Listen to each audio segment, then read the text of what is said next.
Good evening, people. You are locked into Never Fail with myself, MCFC Daps. Another episode of... Ooh, camera's looking a bit weird. That's better. Another episode of Through the Turnstiles with myself, MCFC Daps. This is a show where we get game-going fans on. There's no agenda against you people that don't go to games, but this is where we get game-going fans on, so we can talk to them. We can get their view, because their view sometimes is different. Their experiences are different. And it's a one-on-one show where there's a lot more context, a lot less agendas. If you're watching this, make sure you smash that like button straight away. Subscribe to the channel.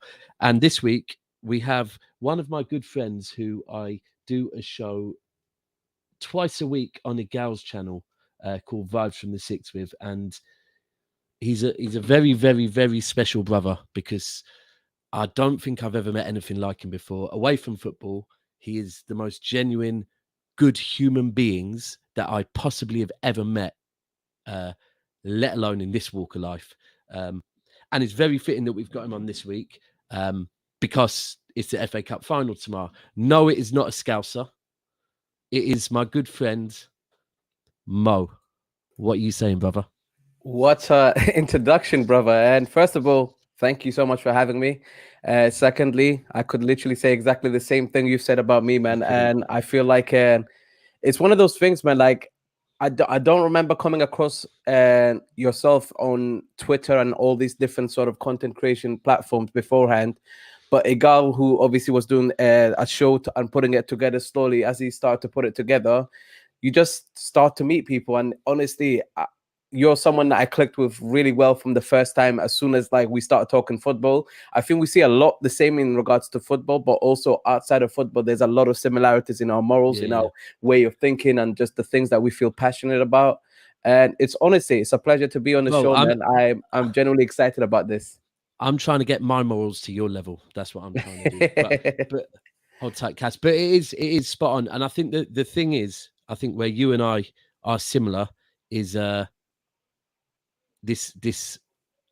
I don't want to knock Spaces, but Spaces is definitely known for it. Is this point scoring football conversations? Yeah. I'll admit, when I first came into this, I was all about that. I'm not about that no more. I can't stand it. Like the fact no one wants to put any context in anything. So that was why I think getting you on here, because that's probably our frustrations with a lot of shows, is there's no context to anything. So and I think at the moment, sorry, I've got someone in the comments. Who is it? Yes, Sponzy, Arteta out, and what's he saying? Igal will be tripping. Yeah, you know what? You're Arteta out. You're probably one of Lee's family, innit? I reckon you're one of Lee Gunner's family, I reckon. But hold tight. Your name is so long, brother. Hold tight. You're not Spursy, Mikel Arteta. Yeah, you're definitely Arteta out. But and hold tight, Cass in the cut as well. Right, so we've got you on to speak about Chelsea. It's a very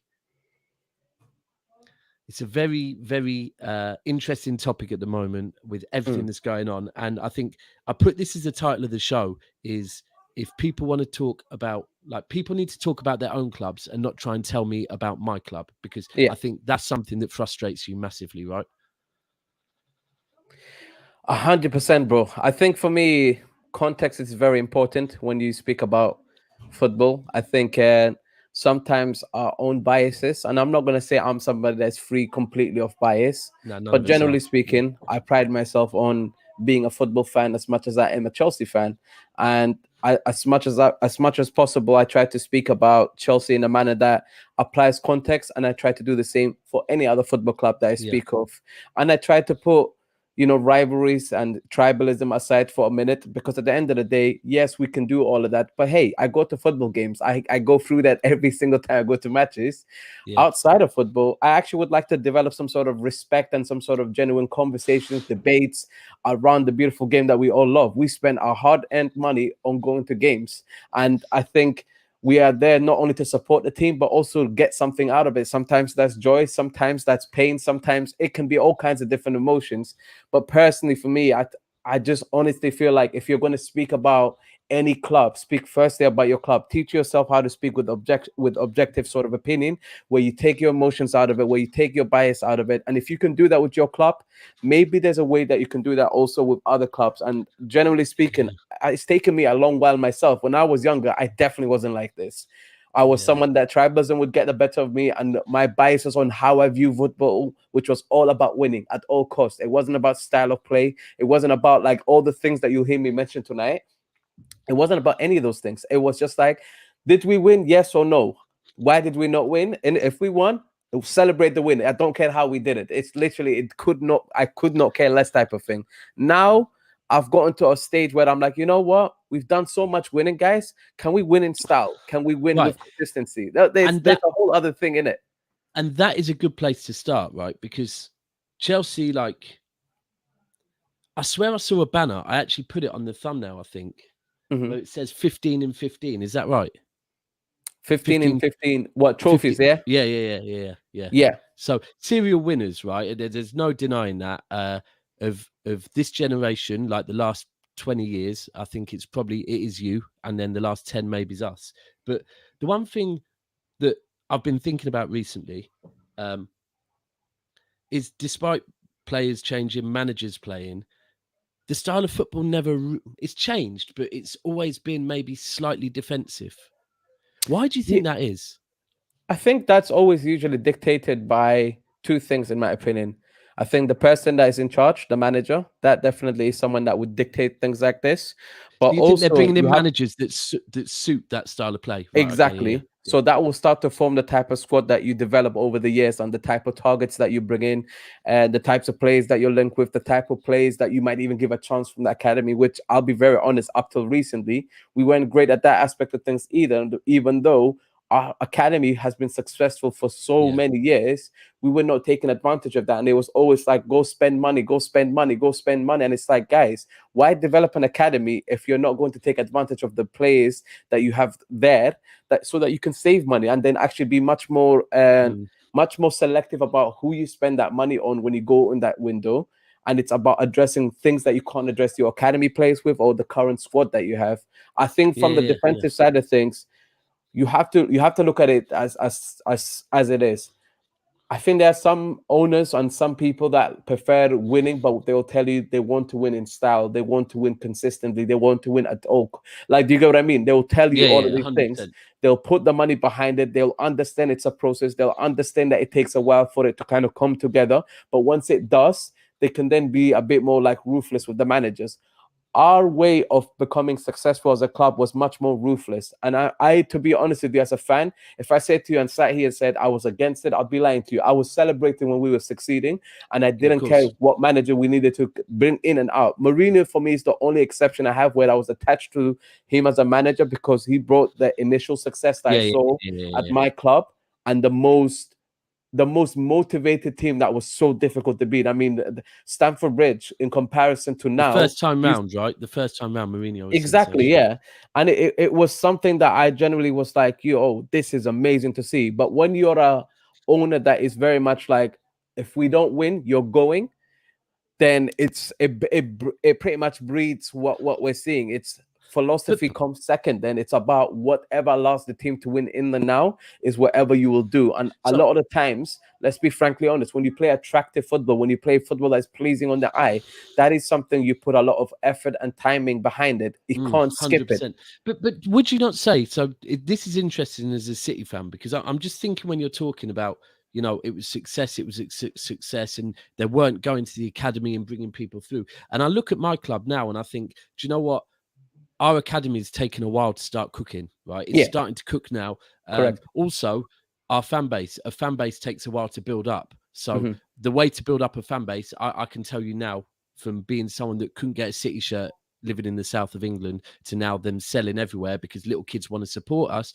Why do they want to support us? Because we're winning. So if I look at Chelsea, it is similar, that you've got to a point where you're winning, you've built your fan base, your academy is very, very good. It's known as being very good. And maybe I do get it, but then do you think that maybe he's carried it on a bit long, and it's like, okay, we're there now, we don't need to keep that same model? Yeah, I mean, part of it comes from like again, this might not be popular with other Chelsea fans, but football's about subjective opinion Yeah, sometimes. absolutely. And for me, the second stint with Mourinho, I loved it. Don't get me wrong, I was fully for it. I was like, you know what, we didn't really end the tale on a nice note. I want to see what we can do with Mourinho again. But it came at a cost. And Mourinho came back. Mourinho saw our players, and they weren't typical Mourinho players. We were building a young squad that were much more technical, much more less reliance on physicality, but much more about getting them to play football. Mourinho looked at it, and he saw straight away, based on the demands that's being made of him, the squad that he currently had was not there for it, which is why he used to call us the small horse, the little horse, or whatever, if you Yeah, remember this yeah, at one yeah, point. yeah, yeah, yeah, And he yeah. did that, I think, deliberately. What then Yeah, happened the probably. season after is that he got Mourinho type of signings, Cesc Fabregas, Diego Costa, the types of players that he went for are proven players Mourinho that does don't that. need to be developed. These are players that are going to come into your team and they're going to bring them to that next level. It Yeah, was beautiful. Don't get me wrong. I loved yeah. it. But what it did was, however, it came at a cost. And it's the compromise that over the long term, people weren't willing to see. But I saw it very quickly. And I was very much like, you know what? I don't know if I'm really a fan of this. If we're winning, I can't really Knock it. Yeah, say yeah. I'm against It's it. hard to go against it Yeah. when you're. But Yeah. honestly speaking, I was already starting to say, like, oh, I'm not sure I'm a fan of this, especially when you're starting to sign players that are not even better than your academy players. And you're just like, well, this ain't just adding up anymore. At some point, there has to be a compromise of what we demand of managers with what we're trying to do with the squad that we had. And we assembled such a young and good, capable squad that all of a sudden we started to sacrifice these technical players. They started to disappear. Your Kevin De Bruyne's, your Juan Matters, your that like No. if I carry on, mate, honestly, there's so many players that we just let go of. Then you add the academy players that were never given a chance, or academy players like we had a Ruben Loftus-Cheek that was really young at the time, Lewis Baker that we used to speak really highly about. You had I forgot Dominic about him, you know. Solanke Yeah. that we spoke very highly about. I could carry on, Yeah, but the yeah, yeah, problem yeah. is when the demands of a squad are not in line with what is actually realistically possible for us to do what we're saying long term. Somebody has to somebody has to say, you know what, let's do this a different way. And I think credit to Roman, he did try it with other managers, but I felt like he tried it with the wrong managers that weren't proven, that were the flavor of the year. They had a great season. Your Villas Boas, he wasn't a proven manager, but he was doing well at where he That's a was. good point. I forgot about him, and he Yeah, was he was a different type of manager. So that's a good point. I completely forgot about him. yeah. This question from Hold Tight Lewis is saying a question for both.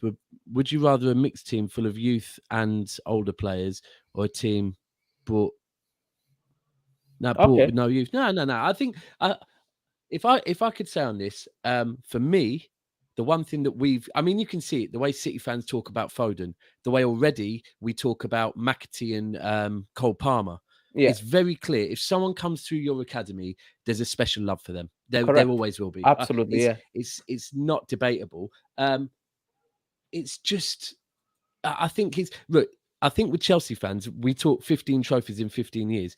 When you've got to that point, it's very hard as a fan base, and the media will react if you don't keep winning trophies. So Correct. it's hard. I mean, this is why Man United and Arsenal at the moment are allowing to do a project, Mhm. because they've had to. They've got to a point where they've Well, they can't not won compete. anything for so long. They can't It's like compete in it. only option. That's the Yeah, yeah, thing. yeah, They yeah. can't Whereas, compete. So of course you have to go for a project because whereas it's if the you best if you opportunity to do so. exactly, and the fans are like, well, we've tried the buying players, that didn't work, so now we're going to try the project. Whereas if you look at Chelsea, for example, when they've won 2 Champions Leagues in what, In the 10 years, space of 10 years. Yeah.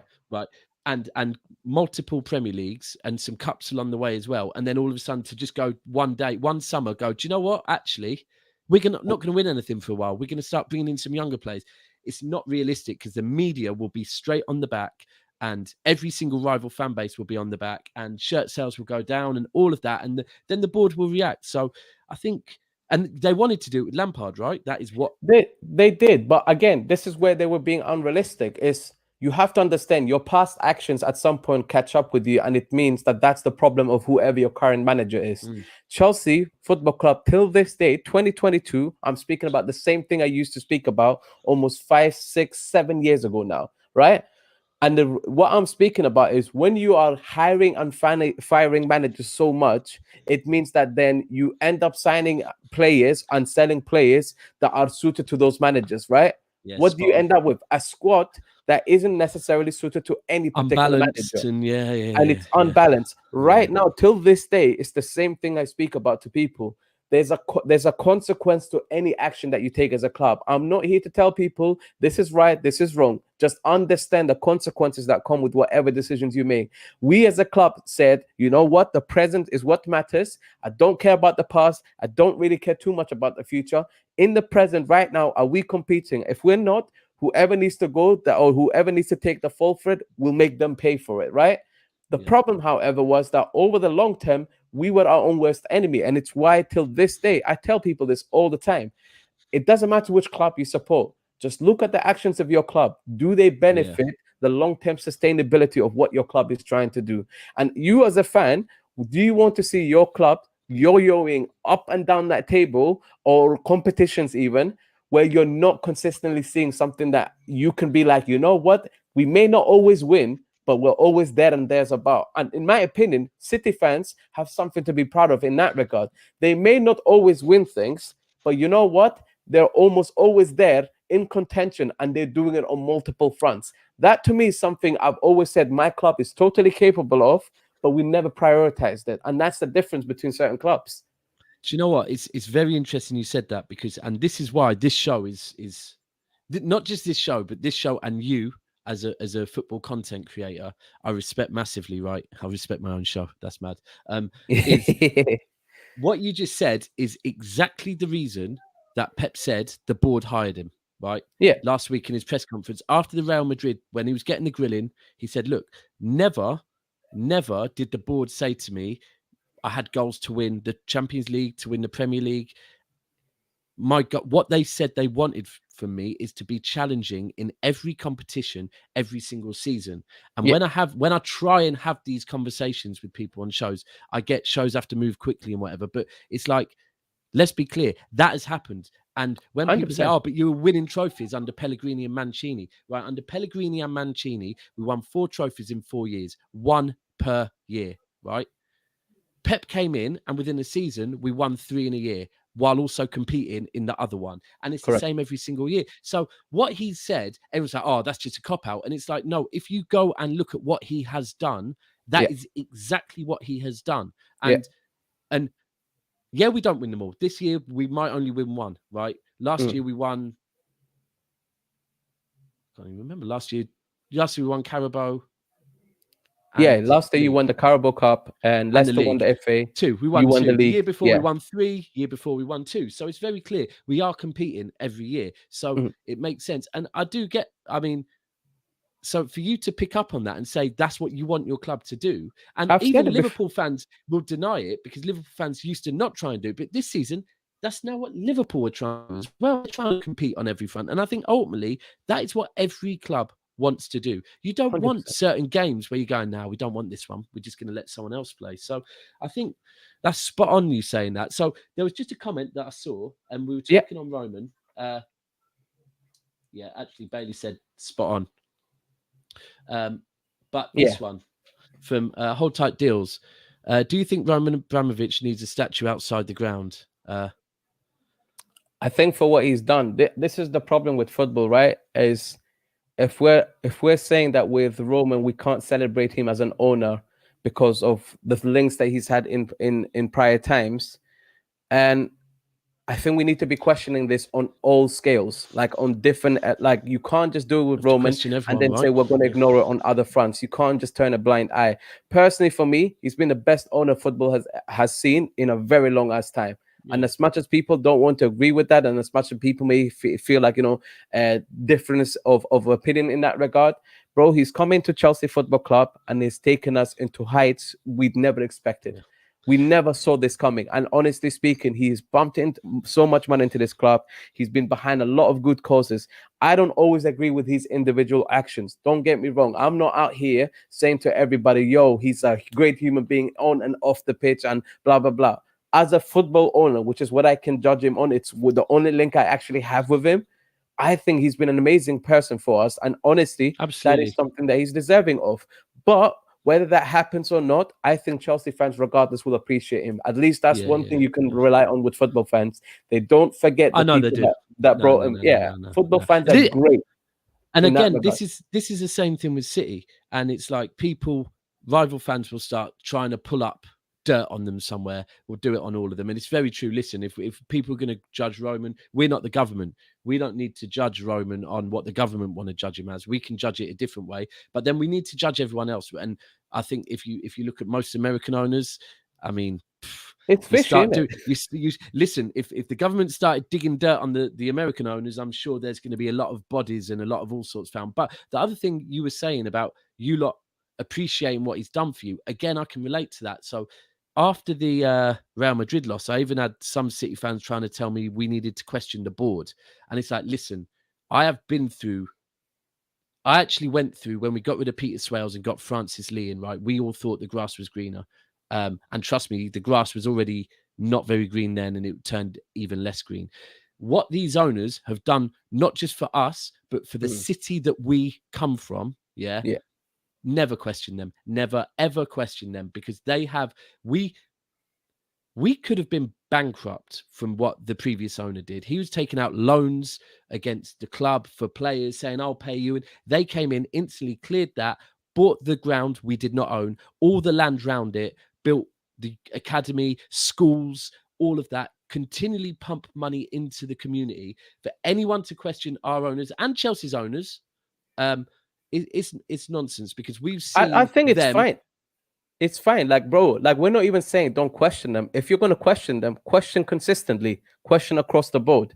Don't just turn a blind eye depending on what you feel like. This is where again bias gets into people's minds, and they will choose what they want what they will and won't question. And I think that's where it goes wrong. At the end of the day, you're absolutely correct. These people come into our clubs, took us from the where we were, invested a lot of money, Yeah, and many people have benefited from this. So it's like, yeah, let's not turn a blind eye to these things. Let's admit things for what they are.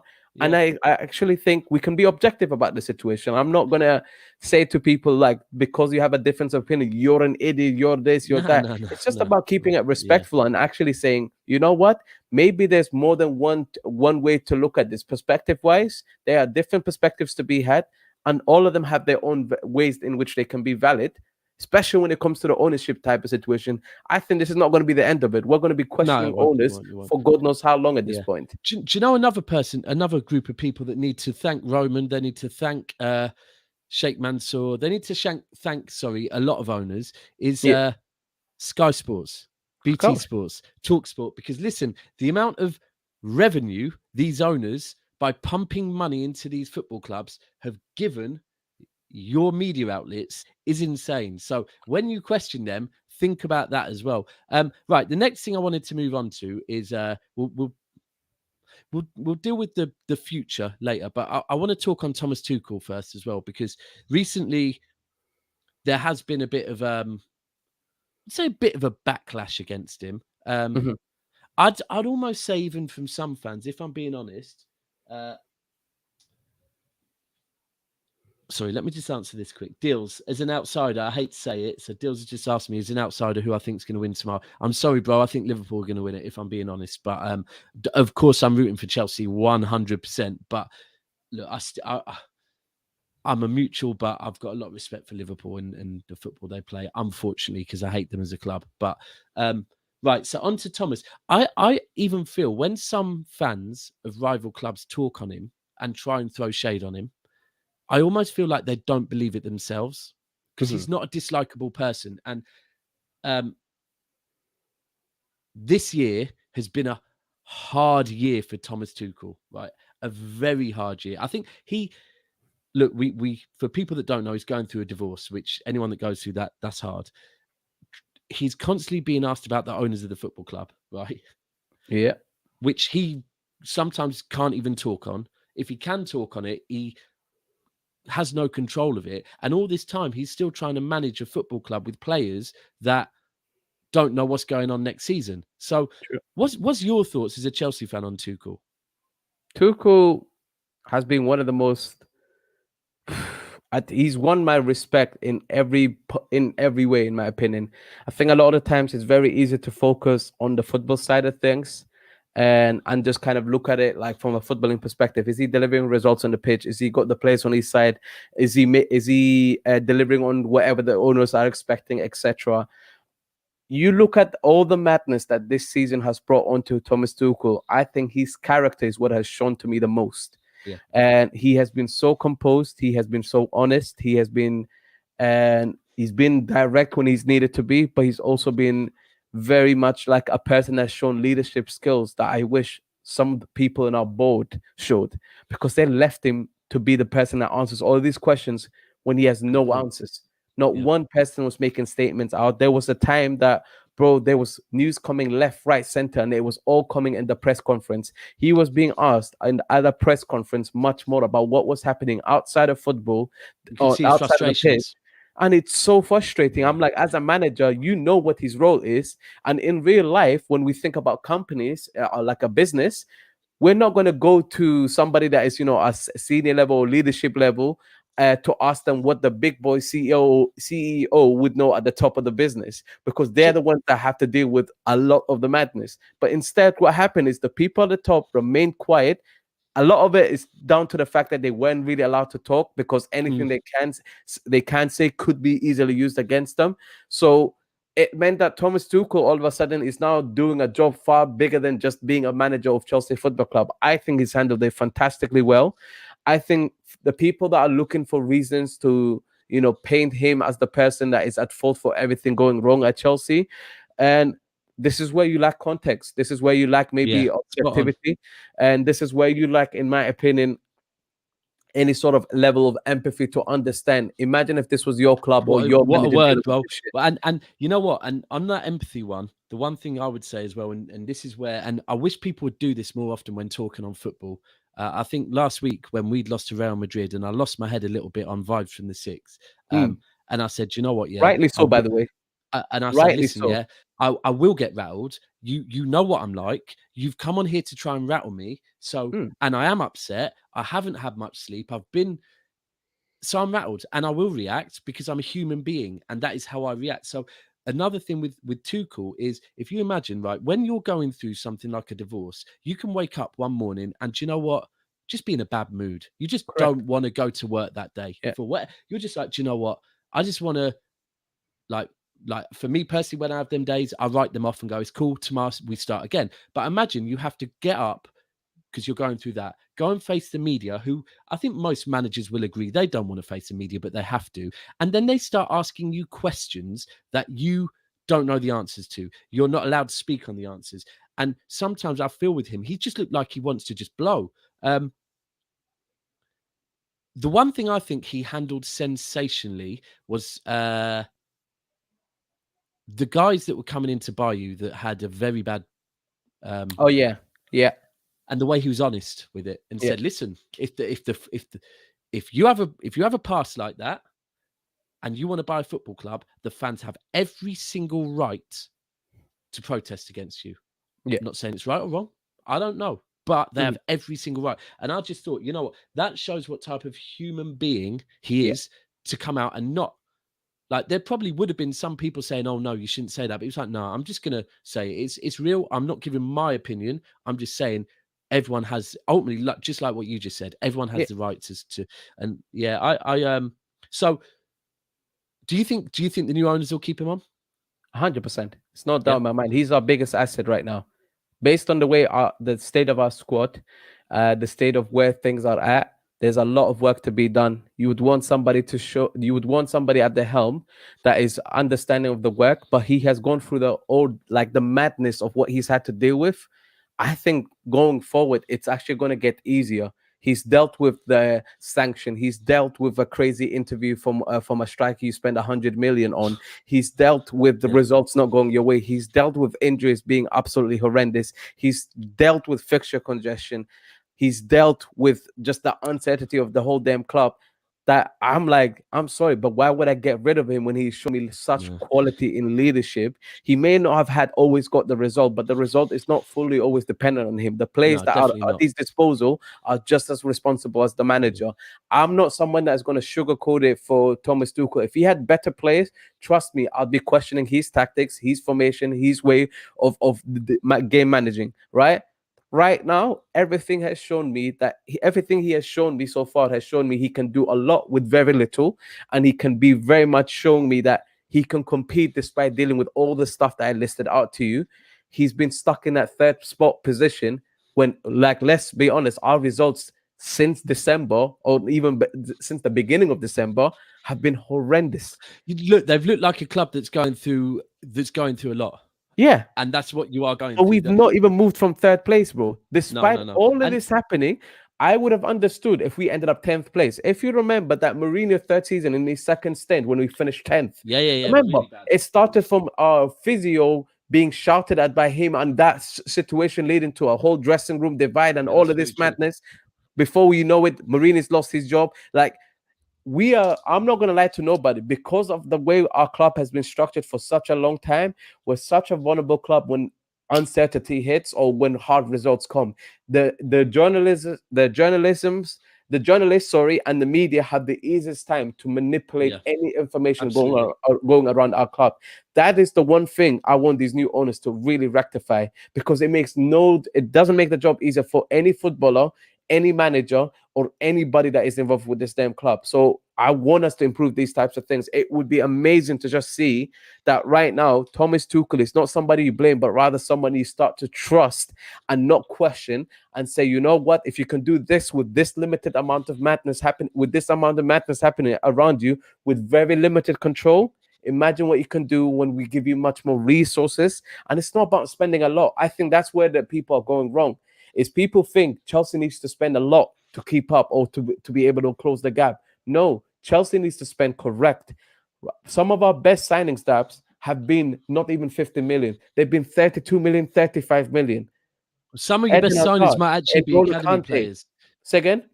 Some of your best signings might actually also be players that you've got at a young age and brought into your academy, and you don't From even know about academy. yet as well. Exactly. Do you know Exactly. what? Another thing I will say before we get to a gal's question, people, make sure you're smashing that like button, and at 9 o'clock, make sure you head over to Vibe from the Six on the gal's channel. Mo's going to be over there. There's Sam, Igal, AK, and Alan, who I know's chest is going to be today. Rightly so.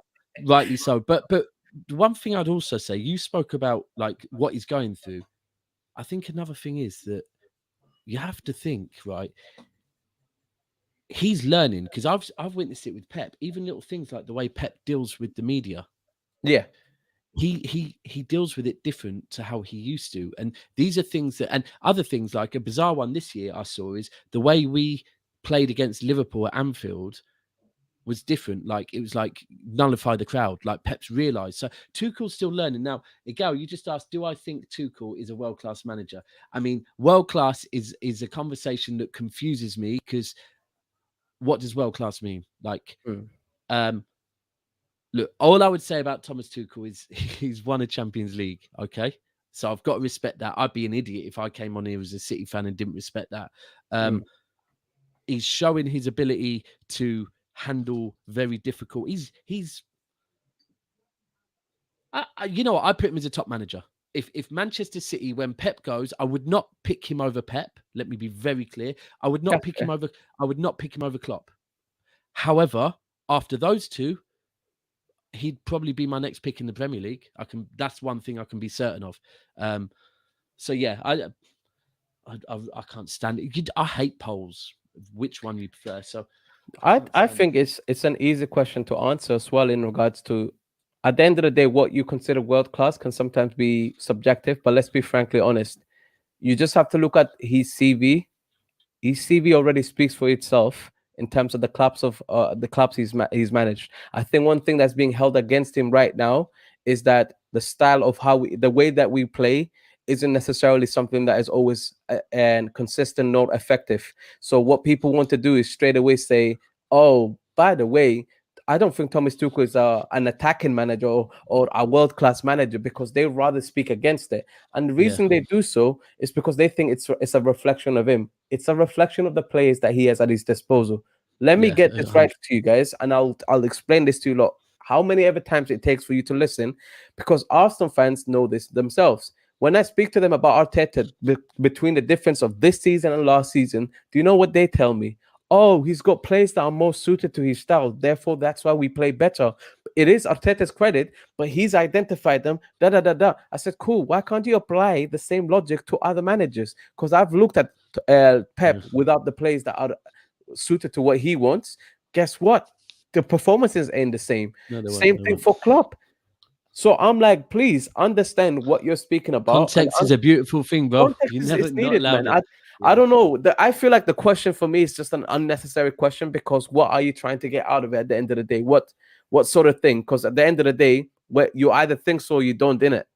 Do you know what? Right, this is a really good point about Ancelotti. People are saying he's washed, and Ancelotti's gone on and shown what he can achieve. But let's ultimately, he was at Everton, and I think Everton is a prime example of what you spoke about earlier. When you've had so many managers, and each manager's bought different players, different players. Ancelotti went into Everton and just had a load of players, get on with them, literally. Like, so I think that's it. This is a good point because it shows He's world class, man. Ancelotti has been world class before even this Madrid job that he's doing absolutely. right now, guys. It's never changed. It's You have to understand, a you have to world have the class right manager can resources. only do so much sometimes, depending on what this at this Yeah, disposal. Everton Football Club is not an easy club to manage. They have had no. years and years of bad management, man. They've Mm, spent money so poorly, and yeah. they know this as a club. It's why that this reality check is probably the best thing to happen to Everton Football Club. Do They you know need to what? turn it around. And I can even say that with City because I can hear a little echo, but that's me. Let me just deal with that real quick. Yeah, I can say that with City that when we hold on, I didn't deal with it quickly. No worries. Right, still there anyway. It's only quiet. With City, we bought badly initially when we won the league. We bought badly twice, right? And it has a knock-on effect. And I think Pep's got rid of that. He's come in but context is a beautiful thing. People will say City had a squad with Aguero, Silva, and list all these players that were at Pep's disposal, but they won't talk about the defenders being aged and not able to pass the ball out from the back when he arrived. So he 100%, had bro. to, It's the first thing I remember noticing. I was like, this City defense is not. As soon as he walked in through that door, it's the first thing I thought. yeah, These players are not suited to Pep. They're going to have to go at some point. He tried it that first year, and I was like, cool, I'm right. didn't Pep is work. definitely right. Yeah, These players are not good enough. So people that want to use against him, they're like, oh my God, he spent 200 plus million on defense. Guys, whether Pep was there or not, City would have had to revamp that defense. They yeah, were already aging, old. and they Yeah, weren't good enough. Simple as. spot on. So show's drawn to the end now, but the last thing I want to speak on is you've got a new owner coming in, obviously. Yeah. Um, you do have players leaving, Mhm. and you probably do have, in your opinion, this is what I want, players that you want to go. Mhm. What do you want from your new owners? I want a structure. I want a structure, and I want trust and timing and patience to be shown to a quality manager. I think we have one right there, a world-class manager that I think has shown us what he can do with limited resources and limited players. And generally speaking, man, I only could wish that this had happened sooner, but under better circumstances, because I could see that with Roman, his way of thinking is very passionate, very emotional, very reactive. In other words, he was not leaving any room for failure. There was no contextualizing it. Yeah, With these owners, I want them to look at themselves and hold themselves accountable as much as they'll hold any manager accountable. Because before, it was always at the manager's fault, when the reality of it was that there were the board mistakes that were being made consistently about signings, especially after we had success. We would win a Premier League, and we would, the next window after winning a league, it's I've been there. disgustingly bad. And honestly speaking, I don't want to see stuff like that. These new owners, my request to you, it's not all about spend big, spend correct. I beg you, please, for the love of God, spend correct. Look at the manager that you have, look at the football you're trying to play, and try and make decisions that are consistently guiding each other for the long-term future of the club. In other words, if you understand that there are profile players that are available for you to go get, and they may not be well known in world football because they're not having a crazy price tag, go get them. I'd rather you get the right player than you get me some guy for 150 mil and then make me think, oh my god, this is who we now have to like look for all of our answers. Collectively, this team needs to improve. We're forced to do so.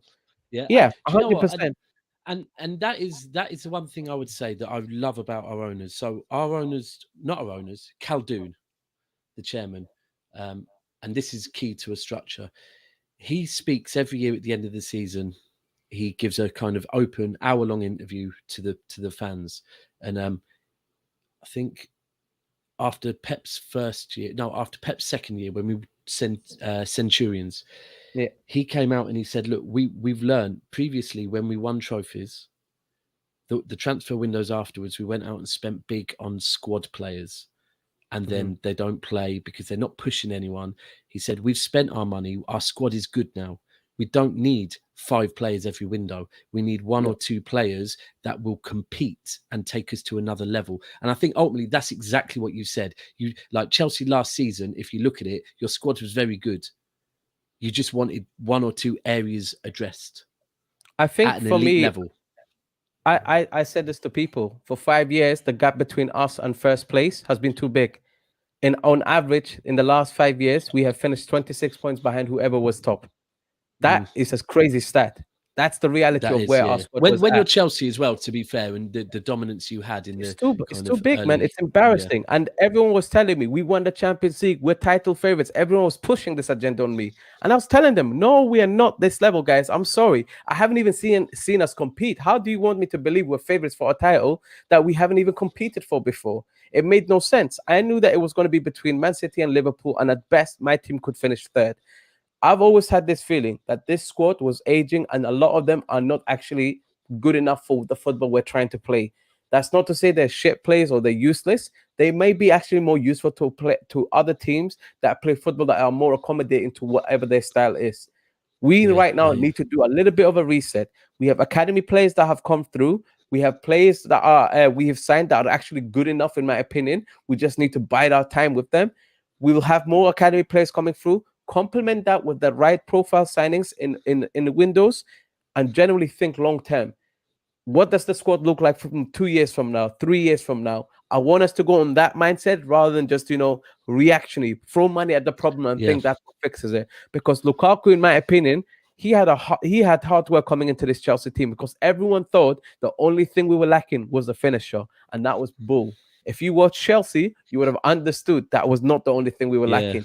Collectively as a team, we're nowhere near where we are. We're just organized really well by a world-class manager. And it's what I kept on telling people. The manager is pulling a lot out of these players, and it's down to how he's organizing us, not because of the quality of players we have. Do you know what? So I did Coppish last night with Carefree Lewis, and I liked how real he was, because he was saying, look, I was one of the people that was screaming this season's the season, but looking back, yeah, I was being naive, and now I look at the squad, and yeah, it is funny, because I'll be honest, I thought you were going to win the league.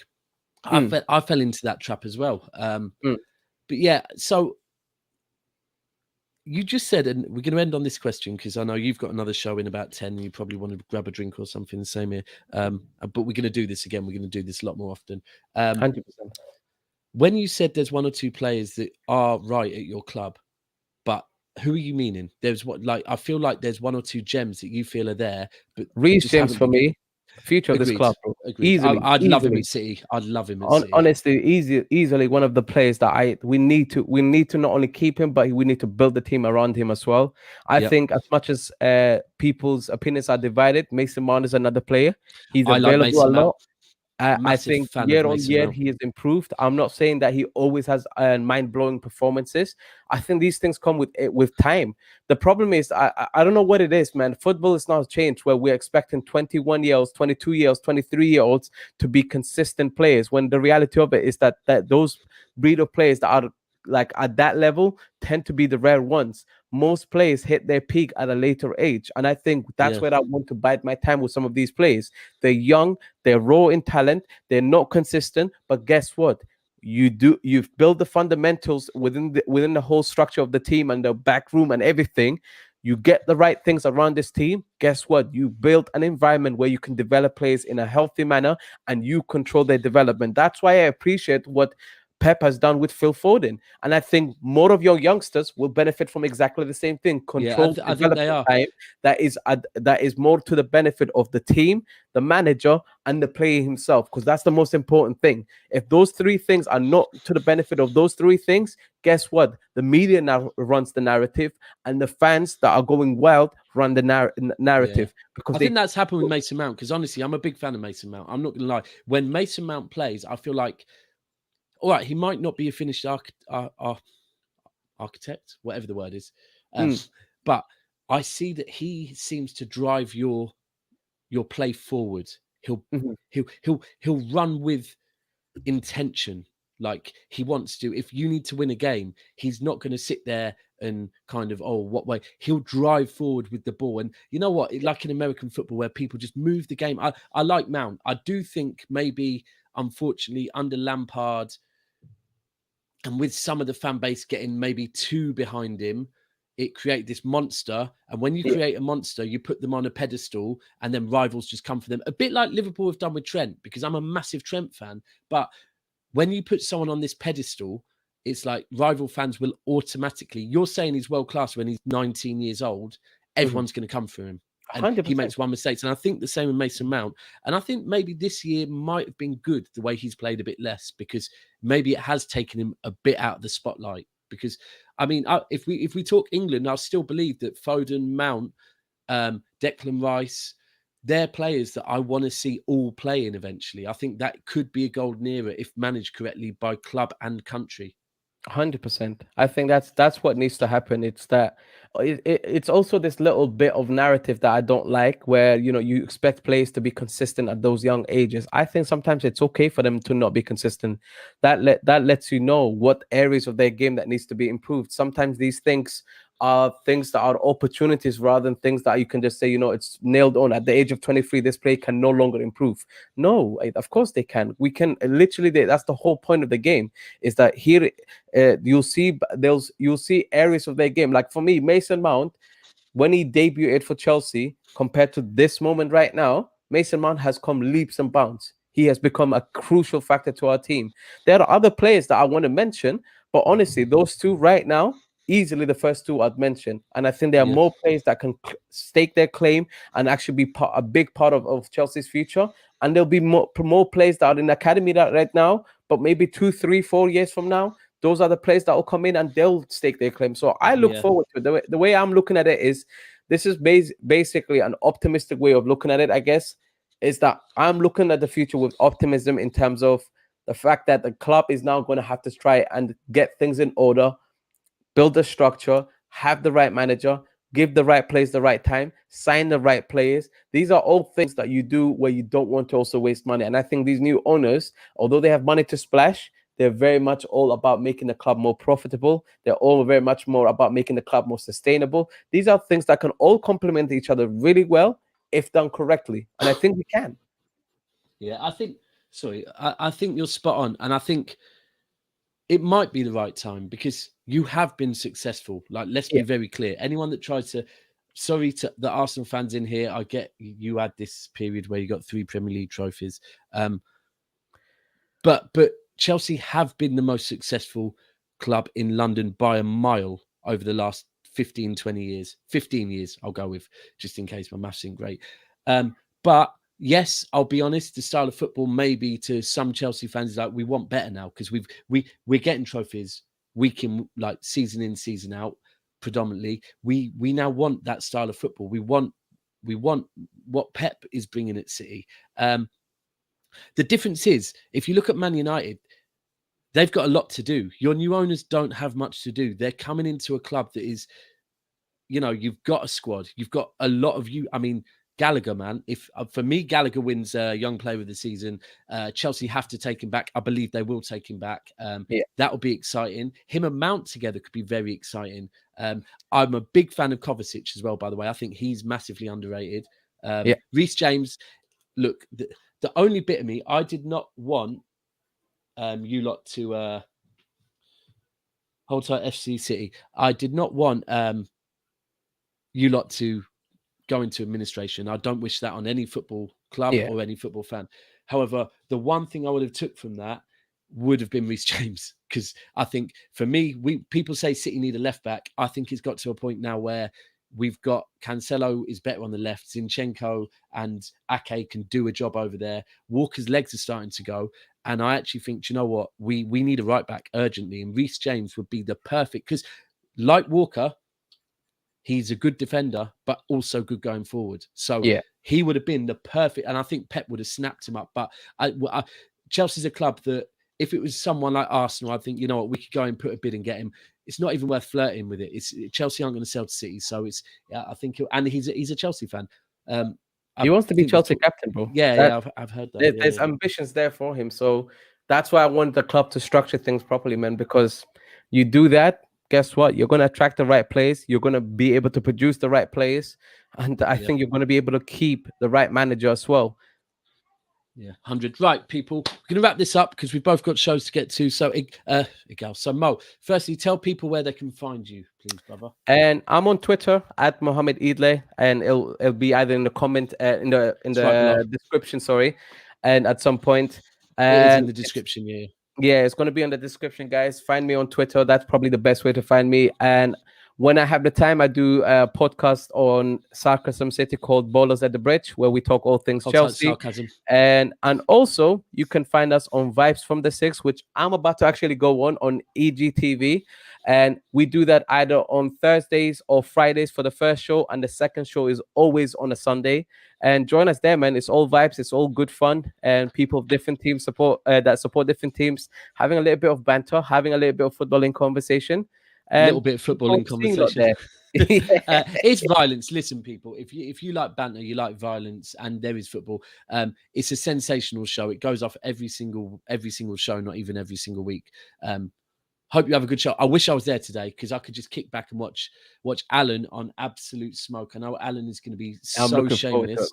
So enjoy that, and sit back. You can sit back as well. And good luck with the FA Cup tomorrow. I hope you get a result. People, if you're not watching Vibes from the Six, then head over to Turkish London from just after 9 for the Big Six, where I will be on making my debut. A little bit nervous, but I'm just going to keep quiet and let Tottenham and Arsenal go at it, unless Saeed wants some, and then we can do this, Saeed, if you want it. But people, thanks for locking in. Mo, thanks for coming on. This is always a pleasure, brother. Turnstiles. We're out.